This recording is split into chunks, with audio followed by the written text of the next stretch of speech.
while we are talking about that, the president, I was going to talk to you about this a little later, but just while we're on that, the president has said both in the State of the Union and when he was talking to the Republicans that there's a cynicism about the media, that he calls it slash and burn, and that we're to blame for a lot of the discontent and the rage in this country. Are you to blame?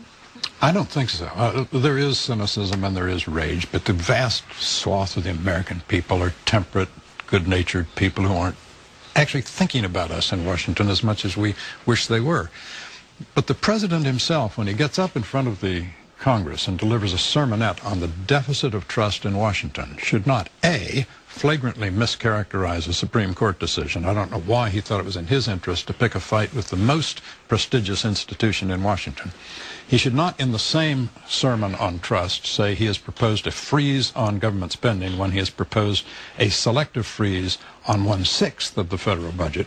He should not say, I'm all for expanding trade with South Korea, Panama, and Colombia, when he won't move the existing agreements to ratify trade with them. So I don't think that when a man gets up and gives a speech full of cognitive dissonance, saying Washington is corrupt, Washington is annoying, Washington's tiresome, Washington is dysfunctional, and Washington should have a much bigger role in American life, I think that breeds, you might say, a kind of distrust and cynicism. More than slash and burn. If I can just weigh, you know, what bothers me is not the nasty language. So, and Glenn Beck doesn't, you know, is not. What bothers me is the fact that people are not getting informed.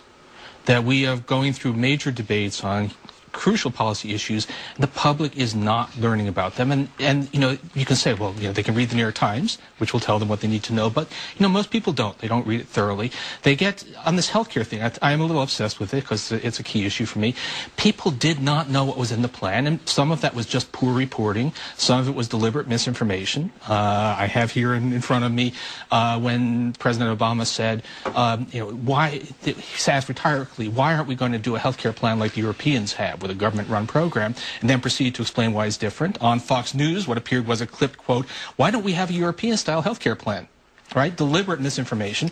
All of that has contributed to a situation where the public did. I can show you the clip on YouTube if you want to see it. People are not stupid. If you say, if you're not stupid, they're how many words are in the Constitution? The founding fathers managed. They didn't need 2,000 pages of lawyers to hide things. Oh, come on, that's then tell people it's an emergency that we get it, but it won't go into effect for 3 years. So you don't have time to read it. There was deliberate misinformation. People, again, this was a plan that is, it's a Republican plan. It's Mitt Romney's health care plan. People were led to believe that it was socialism. Well, and that was deliberate. That wasn't just poor reporting. That was deliberate.